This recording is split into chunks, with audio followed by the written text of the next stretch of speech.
নদীর মাছগুলি পানির নিচ থেকে ভেসে উঠে কিনারায় চলে আসতো। নবী দাউদ পয়গম্বর তিনি নদীর কিনারায় যায় তিলাওয়াত করলে মাছরা আইসা কিনারায় ভিড়ত। আর ওই এলাকার মানুষগুলি প্রায় 70,000 ইহুদি ছিল। এদের জীবিকা উপার্জনের একটাই পথ ছিল মাছ ধরা। এরা যখন দেখলো যে শনিবারে নবী যখন যে নদীর কিনারায় তিলাওয়াত করেন তখন মাছ সব নদীর কিনারায় ভিড় জমায়, এদের লোভ লেগে গেল, লোভ লাগলো মাছ ধরার জন্য।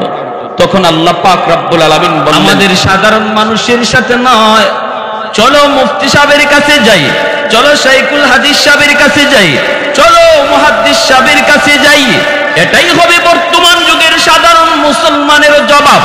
আপনাদের সামনে যদি কেউ পণ্ডিতি দেখাইতে চায় বুখারী নিয়া, আপনাদের সামনে যদি কেউ পণ্ডিতি দেখাইতে চায় সহিহ হাদিস লইয়া, আপনি বলবেন ভাই হাদিস সহিহ কোনটা জয়ীফ কোনটা আমি বুঝি না। বুঝেন আমার শাইখুল হাদিস, বুঝেন আমার খতিব সাহেব, বুঝেন আমার মাদ্রাসার মুহাদ্দিস সাহেব, বুঝেন আমার মসজিদের ইমাম সাহেব, চলো আমরা তার কাছে যাই, চলো আমরা তার কাছে যাই। এই জবাবটা আপনারা যদি দিতে পারেন দেখবেন মুনাফিক বাটপারের দল সামনের দিকে আর কদম দিবে না। ঠিক কিনা জোরে বলেন? বলবে তখন আমার পেট খারাপ হয়ে গেছি, আমি একটু বাথরুম থেকে আসি, ঠিক না? বলবে আমার একটু যাওয়ার সুযোগ দাও, আমি একটু পরে আসি। বলবে আমার একটা টেলিফোন আইসি জরুরি, একটু বাসা থেকে আসি। কারণ ওরা ভালো করে জানে মুহাদ্দিস সাহেবের কাছে আসলে পরে গুমর ফাঁস হয়ে যাবে। ওরা ভালো করে জানে মাদ্রাসায় আসলে পরে গোমর ফাঁস হয়ে যাবে। সহিহ হাদিস শুধু মুখে মুখে বললে হবে না, বগলের চিপায় বুখারী নিয়ে ঘুরলে মুফতি সাহেবের কাছে ধরা পড়বে। ঠিক কিনা জোরে বলেন? খ্রিস্টান পণ্ডিত কই ঠিক আছে চলো, চলো আমরা মুফতি সাহেবের কাছে যাই। তখনকার সময়ের সবচেয়ে বড় হুজুর শাহ আব্দুল আজিজ মুহাদ্দিসে দেহলভী রহমাতুল্লাহি আলাইহি, আমাদের আকাবির, আমাদের বুজুর্গ, দারুল উলুম দেওবন্দের সূর্য সন্তান, যার এক ফতোয়ার কারণে ইংরেজরা ভারতবর্ষ থেকে লেজ গুটায়া পালাইতে বাধ্য হয়েছিল। যিনি বলেছিলেন ভারত দারুল হারব হয়ে গেছে, ইংরেজদের বিরুদ্ধে জিহাদ করা ফরজে আইন, ইনি জিহাদের ফতোয়া দিছিলেন ইংরেজদের বিরুদ্ধে। আর এই ফতোয়া ভারতের প্রতিটা মানুষের কলিজায় গিয়া লাগছে, ঘরে ঘরে এই আওয়াজ পৌঁছায় দিছে। কে? জোরে বলেন? আল্লাহ পৌঁছায় দিছে। আমার আপনার কাম হলো চেষ্টা করা, গন্তব্যে পৌঁছানোর মালিককে। والذين جاهدوا فينا لنهدينهم سبلنا وإن الله لمع المحسنين। আল্লাহ রাব্বুল আলামিন কয় চেষ্টা তুমি করো আমাকে পাওয়ার জন্য, চেষ্টা তোমার যদ্দূর করার অদ্দূর করো, জায়গা মতো পৌঁছানোর মালিক আমি আল্লাহ। যতগুলি পথ তোমার সামনে রয়েছে সবগুলি পথ আমি আল্লাহ সহজ করে দিব।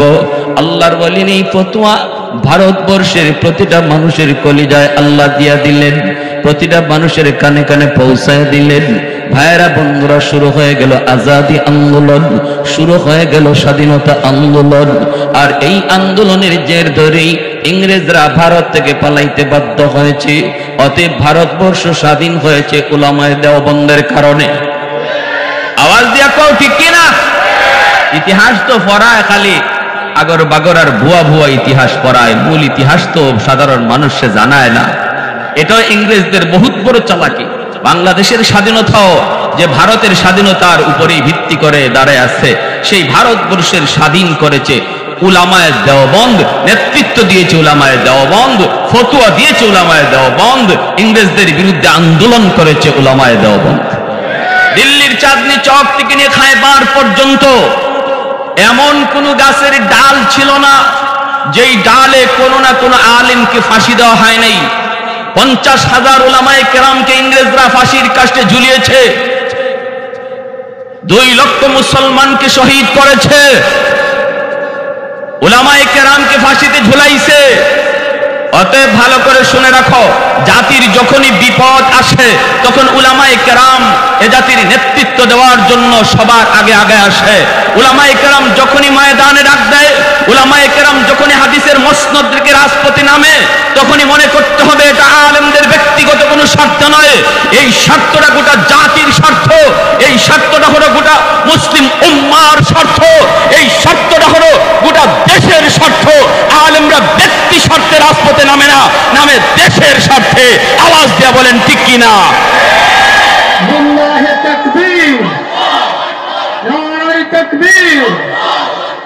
ইসলামের শত্রুরা, উলামায়ে কেরামের শত্রুরা, উলামায়ে দেওবন্দ জিন্দাবাদ, জিন্দাবাদ, নারে তাকবীর। ভাইরা আমার, শাহ আব্দুল আজিজ মুহাদ্দিস দেহলভী রহমাতুল্লাহি আলাইহির কাছে এই খ্রিস্টান পণ্ডিতরে নিয়ে মুসলমানরা হাজির হইছে। হাজির হয়ে কয়, হুজুর আমরা পণ্ডিতের কথা বেশি বুঝি না, কি বলতে চায় আপনি একটু বসুন। হুজুর কয়, মিয়া তুমি কি বলতে চাও বলো। কয়, হুজুর আপনারা বলেন কোরআন সত্য, আপনারা বলেন ইসলাম ধর্ম সত্য, আমরা বলি ইঞ্জিল কিতাব সত্য, আমরা বলি খ্রিস্টান ধর্ম সত্য। বিতর্কের প্রয়োজন নাই, ঝগড়া করার কোনো প্রয়োজন নাই। চলুন আমরা একটা পরীক্ষা করে নেই, একটা চ্যালেঞ্জ আপনি গ্রহণ করেন। হুজুর বলে, কি চ্যালেঞ্জ একটু বলো। কয়, চ্যালেঞ্জটা হলো আগুন জ্বালাবো, আগুন জ্বালাবো, আর আগুনের ভিতরে আমার হাতের ইঞ্জিল আমি ফালাবো। এই যে আমি ইঞ্জিলের কপি নিয়ে আসছি, আপনারাও আপনাদের কোরআন আগুনের ভিতরে ফালাবেন। এরপরে প্রমাণ হবে কোন কিতাব জ্বলে আর কোন কিতাব জ্বলে না। আল্লাহর ওলি বলেন, আমি তোমার চ্যালেঞ্জ গ্রহণ করলাম। আর একটু জোরে বলেন আল্লাহু আকবার। আল্লাহর ওলি বলেন, আমি তোমার চ্যালেঞ্জ গ্রহণ করলাম।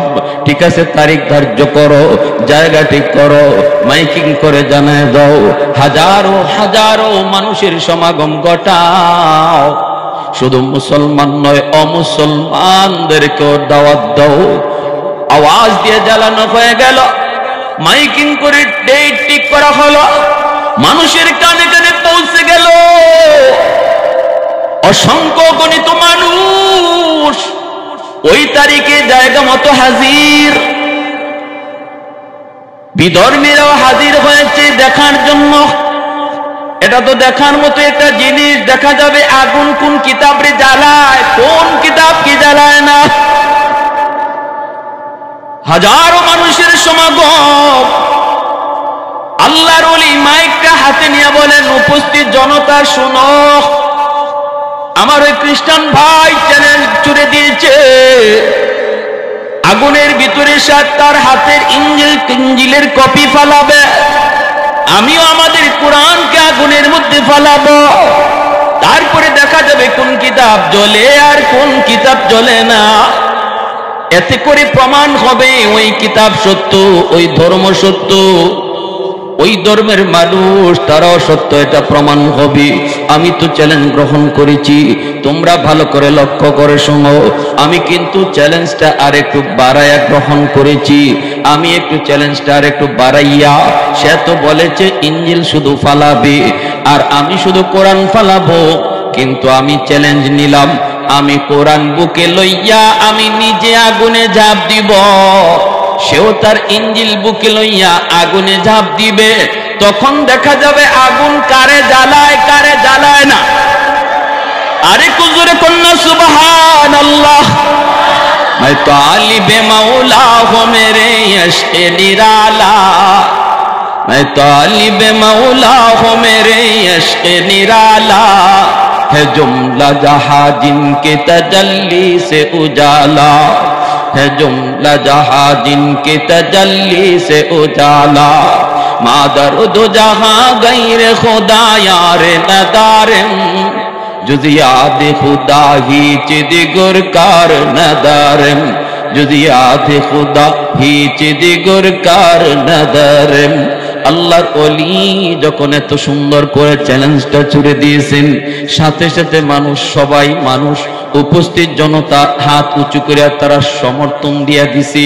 এটা তো আগের চেয়ে আরো বেশি কঠিন, ঠিক কিনা জোরে কোন? আগে ছিল তো শুধুমাত্র কিতাব আগুনে ফেলানো, এখন তো কিতাব বুকে লইয়া মানুষ আগুনে ঝাঁপ দিবে, দেখা যাবে কারে আগুন জ্বালায় না, কাকে আগুন জ্বালায়। উপস্থিত জনতা সমর্থন দিয়া দিল, দেয় নাই শুধু একজন, যেই বাটপার চ্যালেঞ্জ নিয়ে আসছে তার পেটে মুচড় মারছে। কয় হুজুর আমি মাপ চাই, আমি এত বড় চ্যালেঞ্জ গ্রহণ করতে পারবো না। হুজুর আমি মাপ চাই, এত বড় চ্যালেঞ্জ আমি নিতে পারবো না। আল্লাহর ওলি বলেন, আমি যদি পারি তুমি কেন পারবা না? আমার তো ইয়াকিন আছে কোরআন বুকে লইয়া আগুনে ঝাঁপ দিলে কোরআনও জ্বলবে না, আমিও জ্বলবো না, কারণ আমার কোরআন সত্য, আমি নিজেও সত্য। আর তুমি যদি মনে করো তোমার ইঞ্জিল সত্য, তাহলে ইঞ্জিল বুকে লইয়া আগুনে ঝাঁপ দিলে ইঞ্জিলও জ্বলবে না, তুমিও জ্বলবে না। কয় না হুজুর আমি মাপ চাই, আমি মাপ চাই, আমি মাপ চাই। আল্লাহর ওলি বলে কেন, কি জন্য? কয় দেখো পালানোর কোনো সুযোগ তুমি এখান থেকে পাবা না। হাজারো মানুষ উপস্থিত হয়েছে, সবাই কিন্তু তারা চ্যালেঞ্জটা গ্রহণ করেছে, উপস্থিত সবাই আমার কথাকে সমর্থন করেছে। এখন তুমি পালানোর পথ খুঁজে পাবা না, ডাইনে বামে তাকায় কোনো লাভ নাই, রাস্তা কিন্তু নাই। যদি তুমি পালানোর চেষ্টা করো, একটা কিল ঘুষিও মাটিতে পড়বে না, ঠিক কিনা জোরে কোন? আমার হাত তোলা লাগবে না, হাজারো মানুষের কিল ঘুষি একটাও মাটিতে পড়বে না, তোমাকে কিন্তু বাঁচানো সম্ভব হবে না। তাড়াতাড়ি চ্যালেঞ্জ গ্রহণ করো। কয় হুজুর আমি মাপ চাই। হুজুর কয় তাহলে আসল কথা কও। মাইক হাতে না চান, আমি আসল কথাটা বলে দিই। হুজুর আপনি আমার একটু বাঁচান। এই বইলা মাইকটা হাতে নিয়ে আসে তার আসল গোমর বলতে চায়। কার কার শুনবার ইচ্ছা আছে হাত উঠে আল্লাহরে দেখান। আর একটু জোরে বলেন আল্লাহু আকবার, আর একটু জোরে করে আল্লাহু আকবার। বেদিন বেঈমানের দল, ইহুদিদের দল, সর্বদাই তারা এমন করে বিপদ দেখলেই কথা ঘুরায়, ঠিক কিনা জোরে বলেন? বিপদ দেখলেই তারা মিথ্যা কথা কয়, ঠিক না? হাসপাতালে বোমা মাইরা ইসরায়েলি হায়নার দল ফিলিস্তিনের হাসপাতালে বোমা মারলো। এখন যখন দেখে বিপদ, চতুর্দিকে সমালোচনা শুরু হয়ে গেল, চতুর্দিক থেকে আওয়াজ উঠলো, তখনই কয় আমরা মারি নাই। বলুন তো এটা ভালো মানুষের কাম না বাটফারের কাম? এটা ভালো মানুষের কাম না চিটারের কাম? এটা ভালো মানুষের কাম না মুনাফিকের কাম? বাপের বেটা হইলে তুই কথায় ঠিক থাক, ঠিক কিনা? বাপের বেটা হইলে তুই কথায় ঠিক থাক। কেন তুই কথাকে ঘুরায় ফেলস? এটা এদের একদিনের স্বভাব না, এটা এদের বাপ দাদা থেকে পাইয়াইছে এই স্বভাব, ঠিক কিনা? ঠিক কিনা?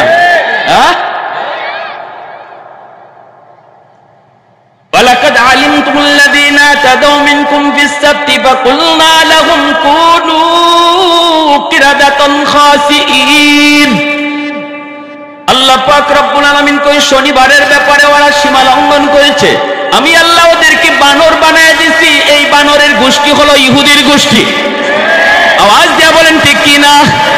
ইহুদিদের পূর্বপুরুষকে বানর বানাইছে কে? আরো জোরে কে?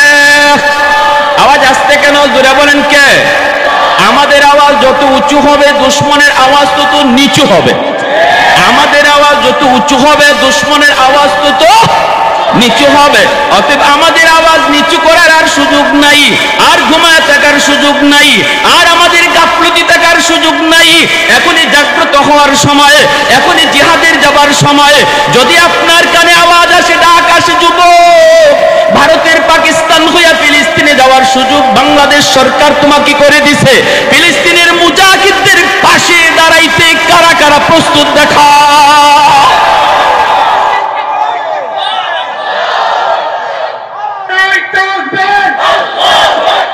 الجهاد هو الجهاد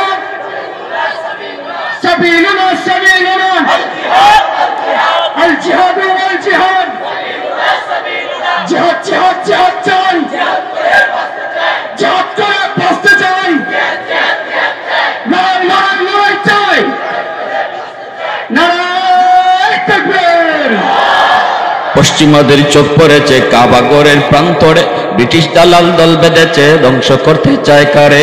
পশ্চিমাদের চোখ পড়েছে কাবাগরের প্রান্তরে, ব্রিটিশ দালাল দল বেঁধেছে ধ্বংস করতে চায় কারে। আল্লাহ পাকের ঘর, তোর সাহস থাকলে ধর। ঠিক কিনা, ঠিক কিনা যুবক, জোরে বলো ঠিক কিনা।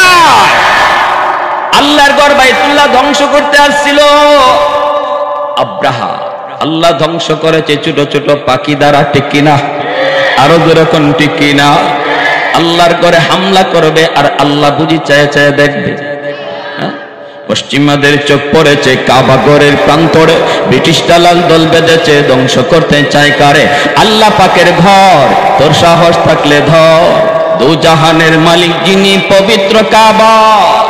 ওই আরবের দিন বাঁচাতে সত্য ন্যায়ের মুক্তি চাই, মুহাম্মাদের বাহিনী আজ আসলে তোদের রক্ষা নাই। ওই আরবের দিন বাঁচাতে সত্য ন্যায়ের মুক্তি চাই, মুহাম্মাদের বাহিনী আজ আসলে তোদের রক্ষা নাই। মুহাম্মাদুর রাসূলুল্লাহর বাহিনী আসেনি, হাত উঠে বলো আসেনি। একটু দাঁড়াও, জেগে উঠো ওহে মুসলমান, আর কতদিন দিন ইসলামের সইবে অপমান। রক্ত দিয়ে পবিত্র ওই মক্কা মদিনা, সেই জমিনে ইহুদিরা চলতে পারে না। ফিলিস্তিনের মাটিতে হাজারো পয়গম্বর শুয়ে আছে, ১০০ লক্ষ পয়গম্বরের ভিতরে এমন কোন পয়গম্বর নাই যিনি ফিলিস্তিনে আসেন নাই। বাইতুল মুকাদ্দাসে আমার নবী মেরাজের রজনীতে ইমামতি করেছেন, নবীজির পিছনে ছিল ১০০ লক্ষ পয়গম্বর। তাহলে সমস্ত পয়গম্বর ফিলিস্তিনের মাটিতে গেছেন, আমার আপনার নবী ইমামতি করছেন। ঠিক কিনা জোরে বলেন। অতএব এই জমিন সাধারণ কোন জমিন নয়, এই জমিন নিয়ে খেলা করা মানে আগুন নিয়ে খেলা করা। আরো জোরে বলো ঠিক কিনা। আল্লাহ পাক রব্বুল আলামিন কই, এই জমিনে জালেমেরা যখন জুলুমের চূড়ান্ত পর্যায়ে পৌঁছবে, আল্লাহ পাক বলেন বাসনা আলাইকুম ইবাদাল্লানা উলি বাসিন শাদীদ ফাজাসু খিলালাদ দিয়ার। আল্লাহ বলেন আমার এমন এক শক্তিশালী বাহিনী আমি ইহুদি বর্বরদের বিরুদ্ধে পাঠাবো। এত শক্তিশালী হবে ওরা, এত মজবুত হবে ওরা, ওরা দুশমনের ঘরে ঘরে ঢুকে পড়বে, দুশমনের কার্যালয়ে ঢুকে পড়বে, দুশমনের রন্ধ্রে রন্ধ্রে ঢুকে পড়বে, দুশমনের অলি গলিতে ওরা ঢুকে পড়বে। দুশমন দেখবে না, দেখার কথাও না, কারণ এরা আল্লাহর পাঠানো বাহিনী। আল্লাহ দুশমনের মাঝে আর তাদের মাঝে পর্দা ঢেলে দিয়েছে। এজন্যই তো আমরা দেখেছি কোরআনের আবাবিল আমরা দেখি নাই, হামাসের আবাবিল আমরা দেখেছি। প্যারাশুটের মাধ্যমে ইসরায়েলের রন্ধ্রে রন্ধ্রে ঢুকে পড়লো, রন্ধ্রে রন্ধ্রে ঢুকে পড়লো, ঘরে ঘরে ঢুকে পড়লো, অলিতে গলিতে ঢুকে পড়লো। প্রেসিডেন্ট নয়, এরম মিনিস্টারের মেয়েটাকে পর্যন্ত বন্দী করে নিয়ে আসলো, যার চতুর্দিকে ছিল স্পেশাল বাহিনী ইসরায়েলের। সবগুলি স্পেশাল বাহিনীকে বন্দী করে নিয়ে আসলো। কোথায় গেল তাদের সেই অত্যাধুনিক প্রযুক্তি? কোথায় গেল মুসাদের সেই আগের খবর? কোনো খবরই টের পায় নাই। কারণ একটাই, কারণ এরা আল্লাহর পাঠানো বাহিনী। আওয়াজ দিয়া কও ঠিক কিনা। একটু দাঁড়াও, জেগে উঠো ওহে মুসলমান, আর কতদিন দিন ইসলামের সইবে অপমান। রক্ত দিয়ে পবিত্র ওই মক্কা মদিনা, সেই জমিনে ইহুদিরা চলতে পারে না। নূর মক্কার ইসলাম তার তাকলো কি আর দাম, বন্দিশালায় তাকে যদি আল-আকসার ঈমান। ওই আরবের দিন বাঁচাতে সত্য ন্যায়ের মুক্তি চাই, মুহাম্মাদের বাহিনী আজ আসলে তোদের রক্ষা নাই।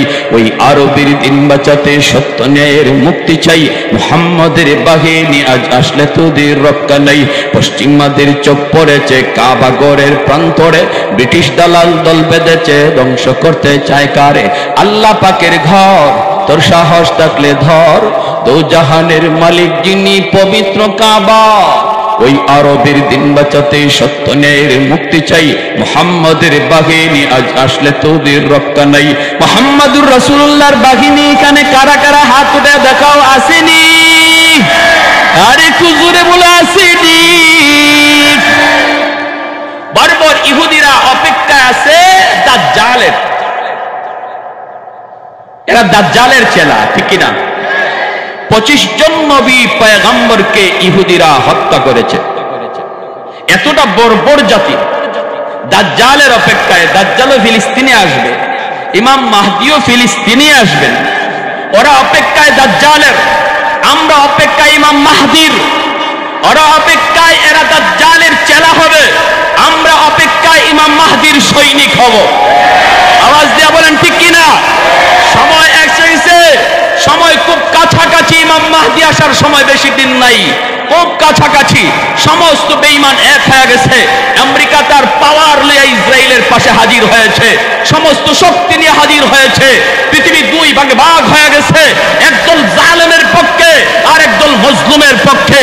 কিন্তু ভালো করে মনে রাখবা, জালেমের পক্ষে যত শক্তি থাকুক না কেন, মজলুমের পক্ষে আল্লাহ আছে। আওয়াজ দিয়ে এখন ঠিক কিনা? আমরা ইতিহাস দেখেছি, আল্লাহ যাদের সাথে ছিল তারা সংখ্যায় যদি কম হয়, বিজয় তাদেরই হয়েছে। ঠিক কিনা জোরে কোন? আল্লাহ যাদের সাথে ছিল বিজয় তাদেরই হয়েছে, বিজয় তাদেরই হয়েছে, বিজয় তাদেরই হবে ইনশাআল্লাহ। অতএব ভাইরা বন্ধুরা, একটু মায়ের খাচ্ছে সাধারণ মুসলমান। আরে বাহাদুরি তোরা দেখাইবি যদি, তাহলে দেখাস না ওই বীর বাহাদুরদের সাথে যারা তোদের ঘরে ঢুকে তোর বন্দি, তোর কমান্ডারকে গ্রেফতার করে বন্দি করে নিয়ে আসছে, যারা তোর অফিসে ঢুইকা তোদের এইরকম সৈন্যদেরকে বন্দি করে নিয়ে আসছে, যারা তোদের কলিজার ভিতরে ঢুইকা তাদের কলিজা তোদের নিয়ে আসছে। আমাদের সেই বীর বাহাদুরের সাথে যদি তোদের সম্ভব হয় বাহাদুরি দেখা, বাহাদুরি নিরস্ত্র মুসলমানের উপরে কেন? বাহাদুরি মুসলমানের শিশু বাচ্চার উপরে বম্বিং করে কেন? বাহাদুরি মুসলমানের নারীর উপরে হামলা করে কেন? এটা তো বাহাদুরি নয়, এটা হলো শিয়ালের কাজ, এটা বিড়ালের কাজ। ঠিক কিনা?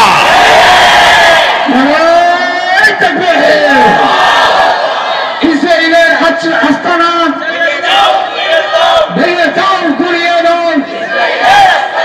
ইসরায়েলের কারাগার হুঁশিয়ার সাবধান। নারায়ে তাকবীর। আমার ভাইয়েরা বন্ধুরা, এর জন্য বলতেছিলাম একটু মনোযোগ দিয়ে শুনুন।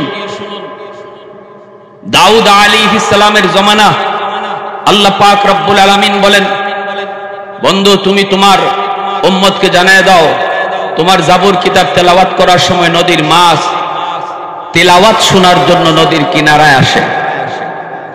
দাউদ আলাইহিস সালামের তেলাওয়াত এত সুন্দর ছিল, এত সুমধুর ছিল, ওনার তিলাওয়াতের মাধুরীতে বাতাস জায়গায় থেমে যেত। পাখিরা কাছে এসে জীবনের মায়া ভুলে যে তারে কে মেরে ফেলবে, কারে ধরবে, এই চিন্তাটা কোনো পশু পাখির থাকতো না। দাউদ আলাইহিস সালামের জাবুর কিতাবের তেলাওয়াতে মুগ্ধ হইয়া, পাগল হইয়া সে কাছে আইসা তারা তিলাওয়াত শুনত। ভুলে যেত জীবনের মায়া, ভুলে যেত প্রাণের ভয়। এত সুন্দর তিলাওয়াত আল্লাহ দাউদ আলাইহিস সালামকে আল্লাহ এত সুন্দর কণ্ঠ দিয়েছিলেন। নদীর মাছগুলি পানির নিচ থেকে ভেসে উঠে কিনারায় চলে আসতো। নবী দাউদ পয়গম্বর, তিনি নদীর কিনারায় যায় তিলাওয়াত করলে মাছরা আইসা কিনারায় ভিড়ত। আর ওই এলাকার মানুষগুলি প্রায় 70,000 ইহুদি ছিল। এদের জীবিকা উপার্জনের একটাই পথ ছিল মাছ ধরা। এরা যখন দেখলো যে শনিবারে নবী যখন যে নদীর কিনারায় তিলাওয়াত করেন, তখন মাছ সব নদীর কিনারায় ভিড় জমায়। এদের লোভ লেগে গেল, লোভ লাগলো মাছ ধরার জন্য। তখন আল্লাহ পাক রব্বুল আলামিন বললেন, জানায় দাও উম্মতকে ওরা যেন শনিবারে মাছ না ধরে। এটা আল্লাহর নিষেধ, শনিবারে যেন মাছ না ধরে। ইহুদি ধর্মে শনিবার ছিল সাপ্তাহিক পুণ্যের দিন, সাপ্তাহিক তাদের ইবাদতের দিন। আর খ্রিস্টানদের কাছে রবিবার হলো ইবাদতের দিন, আর আমরা মুসলমানদের কাছে সাপ্তাহিক জুম্মার দিন হলো ইবাদতের দিন, বেশি ইবাদতের দিন। ঠিক না? তো ওই ইহুদিদেরকে উনি যখন নিষেধ করলেন, তখন এরা করছে কি দেখেন, ওই যে কইলাম এরা চিটারের দল, বাটপারের দল। এরার ইতিহাসটাই বাটপারি, ইতিহাসটাই ছলছাতুরির। ওরা করছে কি, 3 দল হয়ে গেছে। এক দলে কইতেছে এক কাজ করি, আমরা শনিবারে মাছ ধরবো না, কিন্তু আমরা মাছ আটকায় রাখবো জাল দিয়া। নবী তো কইছে শনিবারে মাছ ধরো না, আল্লাহ তো নিষেধ করছে, আমরা ধরবো না, ধরবো রবিবারে, আর শনিবারে জাল দিয়ে আটকে রাখবো। আরেক রেওয়ায়েতে আসছে তারা ওই নদীর কিনারে এরকম আরেকটা গর্ত বানায়, আর একটা পানির একটা এরকম লাইন করে দেয়, ওই গর্তগুলার মধ্যে মাছগুলাকে জমা হয়, এরা শনিবারে ধরে না, রোববারে ধরে। নবী কইডে করো কি তোমরা? তোমাদেরকে নিষেধ করা হলো মাছ ধরতে। কই আমরা তো শনিবারে ধরি না, তো কি করো? কই একটু আটকায় রাখি। দেখছেন বাটফারের কাম? হ্যাঁ, কয় ধরে না, আটকায় রাখে। 3 দল হয়ে গেল। এক দলে এই কাম করে, আর এক দলে কয় না না আমরা এটাতে নাই। ইহুদিদের মাঝেও যে সব খারাপ তা না, কিছু ভালো আছে। বর্তমানেও আমরা দেখতেছি ইসরায়েলে কিন্তু এই নেতানিয়াহুর বিরুদ্ধে, ইসরায়েলের প্রধানমন্ত্রীর বিরুদ্ধে কিন্তু বিক্ষোভ হচ্ছে। ফিলিস্তিনের যুদ্ধ বন্ধ করার জন্য ইহুদিদের মধ্যে একটা গ্রুপ চাইতেছে। এমনকি আমেরিকার প্রেসিডেন্টের বাসভবনের সামনেও ইহুদিরা তারা মিছিল করেছে, সাবধান ফিলিস্তিনে হামলা, ইসরায়েলকে বন্ধ করতে বলো। যদিও আমরা ইহুদি, আমরা এই জুলুমের পক্ষে না। তাহলে বোঝা গেল কিছু কিছু মানবতা ইহুদিদের মধ্যেও এক দলের অন্তরে আছে। এটা ওই সময়েও ছিল। এক দলে কইতেছে না, তোমরা যে কাজ করতেছো এটা অবশ্যই নিষেধ। এভাবে মাছ ধরা আর মাছ আটকায় রাখা এক কতই, ঠিক না? এটা এক কতই। কয় না না আমরা এটাতে নাই, আল্লাহ জানি কখন কোন বিপদ দেয়, আমরা এটাতে নাই। বাধাও দিছে। আর একদল ইহুদি এরা কয় না আমরা বাধাও দিব না, আমরা মাছও ধরবো না। এরা এমন বালা মানুষ সাচ্ছে। আমাদের সমাজেও কিছু আছে এমন নামদারি মুসলমান, ফিলিস্তিনের পক্ষেও কথা কয় না, ইসরায়েলের পক্ষেও কথা কয় না। আসেনি না নাই? আবার কিছু মুনাফিক আছে তলে তলে ইসরায়েলের পক্ষে কথা কয়, এমনও আসেনি না নাই? নামদারি নামদারি নামদারি আবার একটা দলের পরিচয় দেয়, আবার বড় বড় সহি হাদিসের আওয়াজও দেয়। ইসরায়েলের পক্ষে কথা কয়, হামাস হামলা করতে গেল কেন? হামলা করতে গেল কেন? যাওয়ার কারণেই তো এখন মাইর খাইতেছে। এই যে সাধারণ শিশুরা, এই যে সাধারণ মানুষ তারা মারা যাচ্ছে, অবুঝ শিশুরা মারা যাচ্ছে, এর দায়ভার নিবে কে? হায়রে দরদ রে, তার দরদ এখন দেখা দিছে। 70 বছর যে প্রতিদিন প্রতি রাত বাচ্চাগুলিরে ধীরে ধীরে নিয়া বন্দি করে রাখতো, মার সামনে শিশুরে জবাই করত, ওই দিন তোমার দরদ কোথায় ছিল? ঠিক কিনা জোরে খান? প্রতিদিন নির্যাতন সইতে সইতে দুঃখে যাদের জীবন ভরা, তাদের আবার দুঃখ কিসের? ঠিক কিনা? মায়ের খাইতে খাইতে যাদের ইতিহাস গড়া, তাদের আবার নতুন করে মায়ের খাওয়ার অসুবিধা কি? এটা আবার দুঃখ কিসের? অতএব এত দরদ দেখাও না। তাদের পিঠ দেয়ালে লেগে গেছে। ইনতাসবিরু ওয়া তাত্তাকু, আল্লাহ বলেছে সবর যদি করতে পারো আর তাকওয়া যদি অবলম্বন করতে পারো, সময় একদিন আসবে তোমার, সেদিন এসেছে ইনশাআল্লাহ। আমরাও দেখেছি এসেছে আলহামদুলিল্লাহ। হিজবুল্লাহ আর হামাসের মাধ্যমে আল্লাহ পাক রব্বুল আলামিনের গায়বী মদদের আমরা কিছু নমুনা দেখতে পাচ্ছি। ঠিক কিনা জোরে কর? এখন শুধু আমাদের আল্লাহকে খুশি করার পালা, আল্লাহর কাছে বেশি বেশি চোখের পানি ধরে কান্নাকাটি করার পালা। আল্লাহ আমাদের সুযোগ নাই যাওয়ার, কিন্তু মালিক যদি সুযোগ হয় আমরা যেতে প্রস্তুত। চোখের পানি ঝরায়া তাদের জন্য আল্লাহর কাছে সাহায্য চাওয়া। আল্লাহ বদরে তো তুমি সাহায্য করেছো, আল্লাহ তুমি আহজাবে সাহায্য করেছো, আল্লাহ তুমি মুতায় সাহায্য করেছো, আল্লাহ তুমি জায়গায় জায়গায় তোমার নবী নবীর সাহাবীদের সাহায্য করেছো। আল্লাহ এবার একটু তুমি তাদের দিকে তাকাও। আল্লাহ ওই শিশু বাচ্চাটার তো কোনো অপরাধ ছিল না। আল্লাহ অবুঝ শিশুটার, সে তো জানতো না এই পৃথিবীতে কে তার দুশ্মন কে তার বন্ধু, কোনো পরিচয়ই তো সে জানে না। কি অপরাধ শিশু বাচ্চাটার? আল্লাহ ওই ফিলিস্তিনের অবুঝ শিশু বাচ্চাগুলির কান্নার দিকে একটু তাকাও। আল্লাহ আর কত কান্না তুমি বাচ্চাদের শুনবা? এই কথা বইলা চোখের পানি ঝরায়া ঝরায়া আল্লাহ পাকের কুদরতি দিলটা নরম করে দেওয়া, এটা হলো বাঙালি মুসলমান আমাদের কাম। ঠিক কিনা জোরে কর? যদি আল্লাহর দিল নরম হয়ে যায়, আল্লাহ যদি সাহায্য পাঠায়, তাহলে দেখতে পাবে বদরের মতো। ঠিক কিনা? বদরে যারা বন্দী হয়েছে কই কিরি তোরা আমাদেরকে বন্দী করস নাই তো? বন্দী করছে কেডা? তাহলে আরে হঠাৎ করে দেখি আকাশ থেকে ঘোড়ার উপরে সোয়ার হইয়া সাদা পোশাকধারী একদল বাহিনী তারা আমাদের সামনে নামছে। নামেই আমাদের বুকটার মধ্যে তীর ধরছে, আর কয় সাথে সাথে তলোয়ারটা ফালাইয়া দে, নইলে এদিক থেকে ওই ফের করে ফেলবো। এই আওয়াজ পাওয়া মাত্রই আমরা অস্ত্র হাত থেকে ফালাইয়া দিছি। আমরা তীর মারার জন্য রেডি হয়েছি, দেখি পিছন দিকে কে আমার বুকের মধ্যে পিঠের মধ্যে তলোয়ার ধরে কয় হাত থেকে তীরটা ফালাইয়া দে, নইলে এখনই তোর গর্দান আলাদা করে ফেলবো। তোমরা দেখো নাই, আমরা দেখেছি।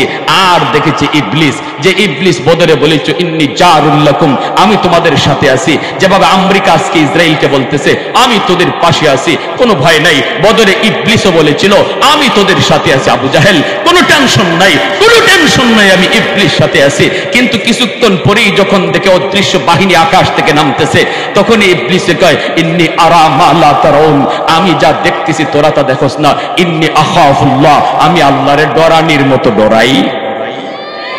আমি যা দেখতেছি তোরা তা দেখোস না। ইবলিস ভাগ্যে যায়। তখন আবু জাহেলে কয় কি ও চাচা, আপনি জানগাকে সাহায্য করার জন্য আপনি ওয়াদা দিলেন জানগাকে, কয় বেটা বাতিজা তাড়াতাড়ি রাস্তা দেখা, আমি যা দেখতেছি তোরা এটা দেখোস না।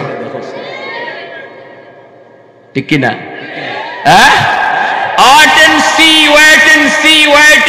অপেক্ষা করো আর দেখো। আমেরিকার মতো পরাশক্তি যায় বলছে আমি তোদের পাশে আছি। আমেরিকার সৈন্যরাও বলবে হ্যাঁ, আমরা যা ফিলিস্তিনে দেখতেছি তোমরা তা দেখো না, আমরা যে দেখতেছি তোমরা তা দেখো না। লেজ গুটায় পালাইতে বাধ্য হবে।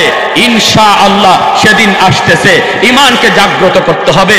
এখনই গুনাহগুলি ছাইরা আল্লাহর কদমে সেজদায় পড়তে হবে। আল্লাহ শেষ জমানা চলে এসেছে মালিক। ধর্মযুদ্ধ তাম পৃথিবী জুড়ে লেগে গেছে। অবশ্যই খুব কাছাকাছি তৃতীয় বিশ্বযুদ্ধ লেগে যাবে। আমরা কেউ নিরাপদ থাকবো না। ওই মুহূর্তে আল্লাহকে সাহায্য, আল্লাহকে পাশে রাখা আমাদের সবচেয়ে বড় দায়িত্ব, আমাদের সবচেয়ে বড় করণীয়। অতএব প্যারে হাজিরিন, গুনাহ ছাইরা আল্লাহর কদমে সেজদায় পড়ার, চোখের পানি ঝরাই আল্লাহর কাছে চাওয়ার, সুযোগ আসলে ময়দানে ঝাঁপিয়ে জিহাদ করার কারা কারা প্রস্তুত, একটু আল্লাহকে হাত উঠে দেখা।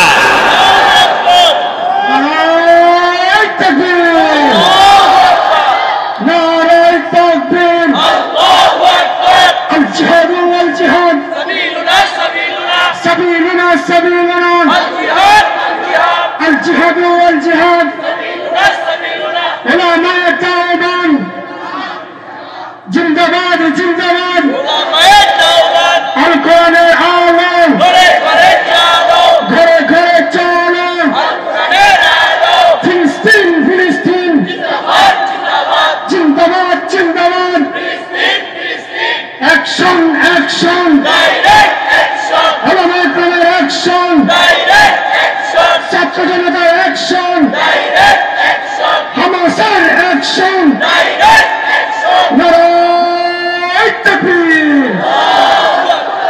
এই ধরনের স্লোগানে আমাদের কোনো ভয়, যুবক আওয়াজ দিয়া বলো, কোনো ভয় নাই। আর না টাকারই কথা। আলহামদুলিল্লাহ আমাদের মাননীয় সরকার প্রধান ফিলিস্তিনের পক্ষে, জাতিসংঘে নিজে ফিলিস্তিনের পক্ষে ভোট দিয়েছেন। আমেরিকার রক্তচক্ষুর কোনো পরোয়া করেন নাই, না না কোনো পরাশক্তির পরোয়া করেন নাই, পরাশক্তির পরোয়া করেন নাই। অতএব আমরা নিশ্চিন্তে নির্ভয়ে স্লোগান দিতে রাজি আছি ইনশাআল্লাহ। আমাদের আওয়াজ তো আল্লাহ পর্যন্ত পৌঁছবে, যদিও ইসরাইল না শুনে। চেষ্টা তো আমাদের যদ্দুর অদ্দুর করতে হবে, ঠিক কিনা? ইব্রাহিম আলাইহিস সালামকে নমরুদ আগুনে ফালায় দিল। 1 মাস পর্যন্ত শুধু কাঠ সংগ্রহ করলো। প্রত্যেকটা জনগণকে নমরুদ বলল যে তোমরা প্রত্যেকেই 1 মণ করে কাঠ দিতে হবে, তাও শাল কাঠ। এই শাল কাঠে আগুন ধরাবো। 1 মাস পর্যন্ত হাজার হাজার মানুষ এরকম মনের মন কাঠ সংগ্রহ কইরা ইব্রাহিম আলাইহিস সালামকে এই আগুনে ফালাবে। এরপরে তেল ঢালছে, তেল ঢাইরা আগুন দিছে। 2 মাইল 2.5 মাইল পর্যন্ত আগুনের তেজ উপরে উঠছে। এত বড় আগুনে ইব্রাহিম আলাইহিস সালামকে ফালাইছে। আর ওই মুহূর্তে এই আগুন নিবাইব কেডা? ফায়ার সার্ভিসের পক্ষে আগুন নিবানি সম্ভব না। এত পাওয়ারফুল আগুন নমরুদ জ্বালাইছে। এক ব্যঙ্গে কয় আল্লাহ আমার তো বালা লাগতেছে না, আল্লাহ আমার একটু সুযোগ দিবানি, আমি আগুনটা নিভাই দিব। আল্লাহ পাক তোর কাছে কি ফায়ার সার্ভিস আছে? আল্লাহ ফায়ার সার্ভিস নাই, কিন্তু আমার যদ্দূর চেষ্টা করার এর দূর তো আমি করতে পারবো। আল্লাহ তুমি যদি বলো সাগরের সবগুলা পানি তুই এই নদী থেকে ওই সাগর থেকে ওই সাগরে ফালা, আল্লাহ আমি পারি না পারি, তুমি আদেশ করলে আমি তো চেষ্টা করতে পারবো। আল্লাহ পাক রব্বুল আলামিন কইতেন নাও তোমারে চেষ্টা করার সুযোগ দিলাম। হে সাগরে গেছে, নদীতে গেছে, গিয়া ব্যাঙ্গে মুখ দিয়ে ফেট বইরে পানি খাইছে। এই পানি খাইয়া ব্যাঙ্গের ফেটে আর পানি কদ্দুর হমা, এই এদ্দুর পানি লইয়া আইছে, আইয়া ওই এই আগুনের মধ্যে, নমরুদের জ্বালানো আগুনের মধ্যে পেশাব করে দিছে। এই ব্যাঙ্গের পেশাবে এই আগুনকে নিভব। আগুনের তো কোনো ক্ষতি হলো না, ইব্রাহিম আলাইহিস সালামের কোনো লাভ হলো না, কিন্তু আল্লাহ ব্যঙ্গের প্রতি খুশি হয়ে গেছে। আল্লাহ ব্যঙ্গের প্রতি খুশি হয়ে গেছে যে তুমি একটা সাধারণ প্রাণী, তারপরে তোমার দিলে এই জুলুমের বিরুদ্ধে প্রতিবাদ করার আগ্রহ জন্মিছে, আর চেষ্টা যদ্দূর তুমি করছো। নাও, আমি আল্লাহ তোমার উপর খুশি হইয়া তোমারে দুইটা পুরস্কারের ঘোষণা দিলাম। এক নাম্বার হলো তোমার প্রস্রাব কিয়ামত পর্যন্ত আমি আল্লাহ এটা পাক বানায়া দিলাম। মানুষ আশরাফুল মাখলুকাত, মানুষের প্রস্রাব যদি গায়ে লাগে তাহলে নাপাক হয়ে যাবে, কিন্তু ব্যাঙের প্রস্রাব যদি কাপড়ে লাগে ধুইতে হবে না, নামাজ পড়া যাবে। আল্লাহ খুশি হয়ে পুরস্কার সেটা হলো একটা ব্যাঙকে যদি অযথা কেউ হত্যা করে, ব্যাঙটা তার কোনো ক্ষতি করে না, হত্যা করে, তাহলে কাফারা হিসাবে একটা খাসি জবাই করতে হবে। আল্লাহ রাব্বুল আলামিন বলে তুমি ব্যাঙকে একটা খাসির সমান মর্যাদা আমি আল্লাহ দিয়া দিলাম। জোরে কন্যা সুবহানাল্লাহ। তাহলে একটা ব্যাঙ শুধু চেষ্টা করেছে। আল্লাহ বলেন ওয়াল্লাযীনা জাহাদু ফীনা লানাহদিয়ান্নাহুম সুবুলানা। তুমি চেষ্টা করো, তোমার যদ্দূর সাধ্য আছে, বাকিটা তো দেখবো আমি আল্লাহ। এখন আমরা যদি এখান থেকে স্লোগানও না দেই, উলামায়ে কেরাম শুধু ফিলিস্তিনের পক্ষে আওয়াজ দিবে, বাইতুল মুকাররমে শুধু উলামায়ে কেরামের আওয়াজ চলবে, কিন্তু আমি মুসলমান, অথচ আমার এতটুকু চেষ্টা নাই, আমার অবস্থান থেকে আমার এতটুকু আওয়াজ নাই, আল্লাহ আমাদের উপরে খুশি হবে কেমন করে?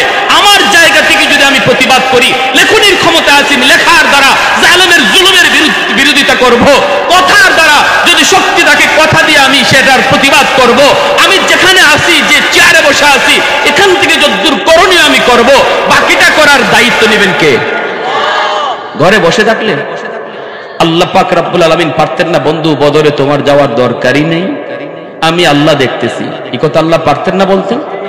আল্লাহ বলতে পারতেন না তার হাবিবকে, বন্ধু কে এর দরকার আছে তুমি বদরে যাওয়ার, তুমি ঘরে বোয়া থাকো, আমি ফেরেশতা পাঠাইতেছি।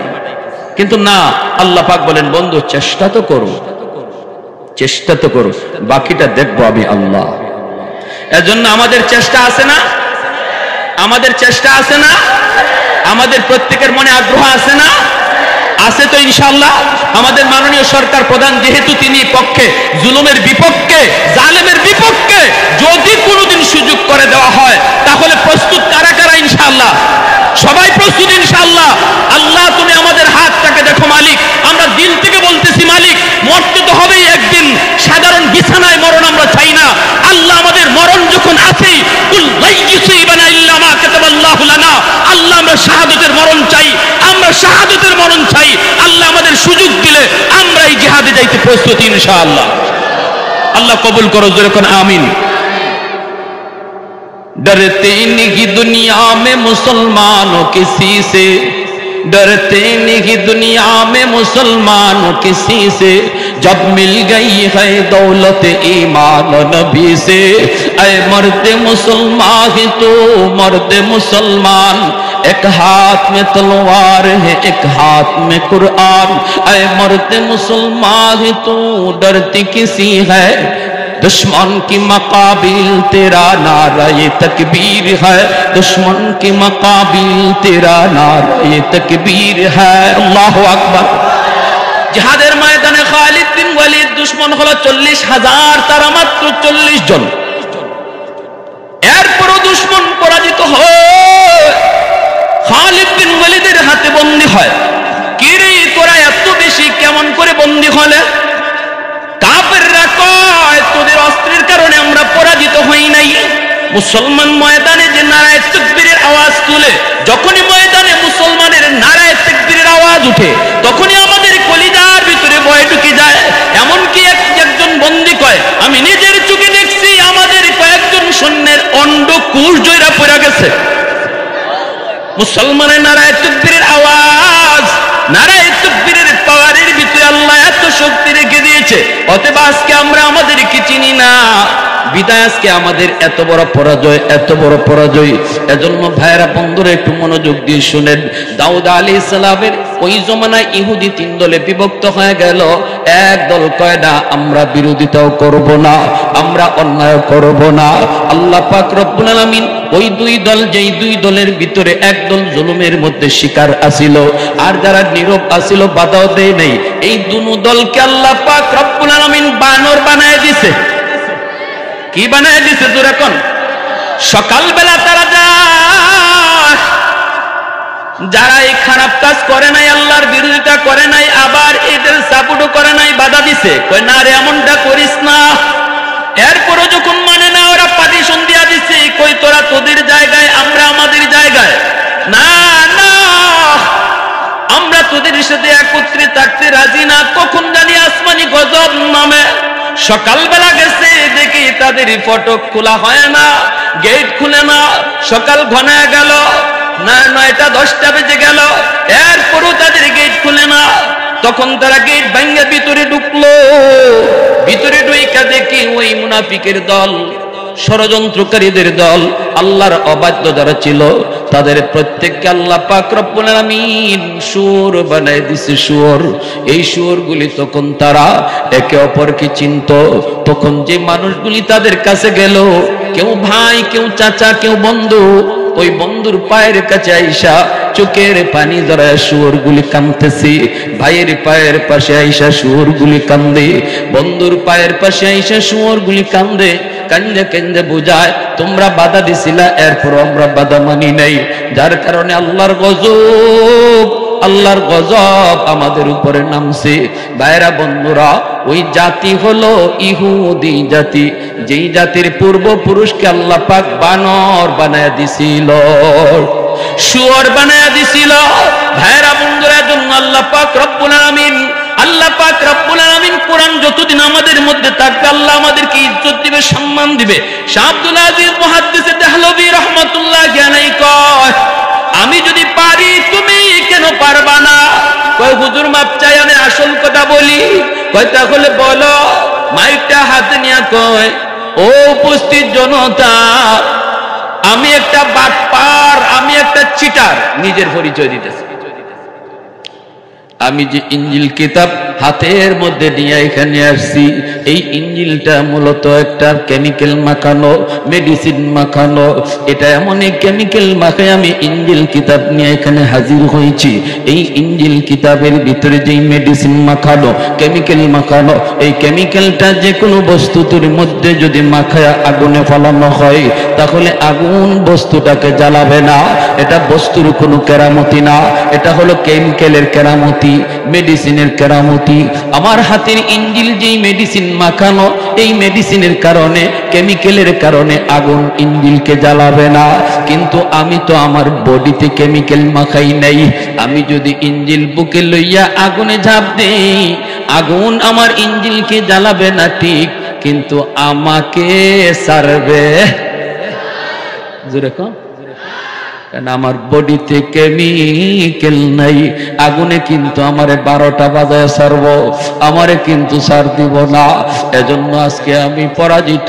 আমার বুঝ হয়ে গেছে ইসলাম সত্য, কোরআন সত্য। এই কথা বলা মাত্রই উপস্থিত 20,000 খ্রিস্টান যুবক কালেমা পড়ে সাথে সাথে মুসলমান হয়ে যায়। মুসলমানরা কয়, হুজুর আপনি এত বড় চ্যালেঞ্জ কেমন করে গ্রহণ করলেন? যদি ওই বেঈমান আপনার কথা মেনে নিত, সে যদি ইঞ্জিল কিতাব লইয়া আগুনে ঝাঁপ দিত, আপনিও যদি কোরআন লইয়া আগুনে ঝাঁপ দিতেন, পরে আগুনে জ্বালাইলে কোনো কষ্ট আমাদের নাই, সে জ্বলুক জ্বলুক জ্বলুক, আমাদের আপত্তি নাই। কিন্তু আপনি যদি কোরআন নিয়ে আগুনে ঝাঁপ দিতেন, আপনারে যদি আগুনে জ্বালাইতো, তাহলে আমরা আমাদের কিভাবে বুঝ দিতাম? আমরা আপনারে কোথায় পাইতাম? আমরা তো ভয়ে কাঁপতেছিলাম, আমরা তো ভয়ে কাঁপতেছিলাম। ও যদি এই প্রস্তাবে রাজি হয়ে যায়, তাহলে তো আমরা আপনাকে হারাবার সম্ভাবনা থাকে। শাহ আব্দুল আজিজ মুহাদ্দিস দেহলভী কই, বাবারা তোরা কি বলো জানি না, তোমরা মনে করেছো আমি আগুনের ভিতরে কোরআন লইয়া ঝাঁপ দিলে আগুন আমারে জ্বালাইতো, তোমরা বুঝে এটা মনে করো। কিন্তু আমার 101 ইঞ্চ ছিল, খোদার কসম, আমি যদি কোরআন বুকে লইয়া আগুনে ঝাঁপ দিতাম, আগুন কোরআনকেও জ্বালাইতো না, আমার একটা পশম কেউ আগুন জ্বালাইতো না। কারণ এ তো আল্লাহর কালাম, আল্লাহর কালাম, আল্লাহর কালাম। যার সাথে লাগে আল্লাহ তারই দামি বানা যায়। কোরআন শুধু আমার বুকের উপরে নয়, আমার বুকের ভিতরেও কোরআন। কোরআন যার সিনায় তাকে জাহান্নামের আগুন পর্যন্ত তারে জ্বালায় না। অতএব দুনিয়ার আগুন আমারে কেমন করে জ্বালাইতো? জোরে কোন সুবহানাল্লাহ। এত দামি জিনিস আমরা পাইছি রে আল্লাহর গোলাম, এরপরও কিন্তু আমরা কোরআনের কদর করি না, কোরআনের কদর করি না। আজকে যদি এই মাহফিল থেকে এতটুকু সবক আমরা নেই, না না আর জীবনে আমরা কোরআনের সাথে অবহেলা করব না। আমার ঘরের কোরআন আমার তাকে শুধু থাকবে তা না, আমি প্রতিদিন কোরআন তেলাওয়াত করব, অন্তত ফজরে না পারি মাগরিবের পরে হলো পড়ব, নিজের স্ত্রীকেও পড়ব, সন্তানদেরকেও বলবো দিনে একবার যেন আমার ঘরে কোরআন তেলাওয়াত হয়। এতটুকু ওয়াদা নিয়ে যদি আজকের মাহফিল থেকে আমরা উঠতে পারি, তাহলে আজকের মাহফিলে আসা বসা সার্থক। আমরা এতটুকু কথা যদি নিতে পারি, দিতে পারি, হুজুর আর মিস হবে না। আমরা দৈনিক একবার কোরআন তেলাওয়াত করব, আমার ঘরে যেন কোরআনের আওয়াজ থাকে, আওয়াজ হয়। ভাইরা আর কোরআন যেই ঘরে অবহেলা আছে, আজকেই যদি যাই আমরা সিদ্ধান্ত নেই, আগামী কাল আমি টেইলারের কাছে যাইয়া কাপড় দিয়া আল্লাহর কালামের এরম বস্তনি বানাবো, আর আমি কোরআনকে অবহেলায় রাখবো না, আমার মালিকের কালামকে দোলাবালি দ্বারা অবহেলায় রাখবো না। তাহলে ভাইরা আজকে আশা বসা সার্থক, আল্লাহ খুশি হবে। আমার আপনার আগামী দিন কোরআন নির্ভর হয়ে আসতেছে, যার মধ্যে কোরআন থাকবে আল্লাহর সাহায্য তার সাথে থাকবে। কারা কারা এই ওয়াদাটা দিতে রাজি আছে? হাত উঠে আল্লাহরে দেখা। আল্লাহ তুমি কবুল করো, জোরে কোন আমিন, আরো জোরে কোন আমিন। কোরআনের খাতিরে একজন ভাই বলেন, হুজুর আমি 5,000 টাকা আমার মালিকের কোরআনের ইজ্জতের খাতিরে আমি 5,000 টাকা লেখাইলাম। আল্লাহ যেন আমার ঘরে, আল্লাহ পাক যেন আমার ঘরে রহমত বরকত দেয়, আমি যেন আজীবন কোরআন তেলাওয়াত করতে পারি, আমার আওলাদ থেকে আল্লাহ যেন হাফেজ আলেম কবুল করে। একজন ভাই উঠবেন না, তাহলে কিন্তু আমি কষ্ট পাবো। আমি বহু দূর থেকে বহু দূর যাব, সিলেট যাব, মুসাফির, এজন্য আপনার জন্য খাস করে দোয়া করব। যুবক একজন ভাই মার নামে বাবার নামে 5,000 টাকা লেখান, একটু ওয়াদা করেন আগামী রমজানে আপনি দিয়ে দিবেন। আল্লাহ যেন আপনাকে রমজানে বরকত দেয়, ব্যবসা বাণিজ্যে যেন বরকত দেয়, আপনার আব্বা আম্মার কবরে যেন সন্তানের দানের কবর আল্লাহ নগদ পৌঁছে দেয়। একজন ভাই সবার আগে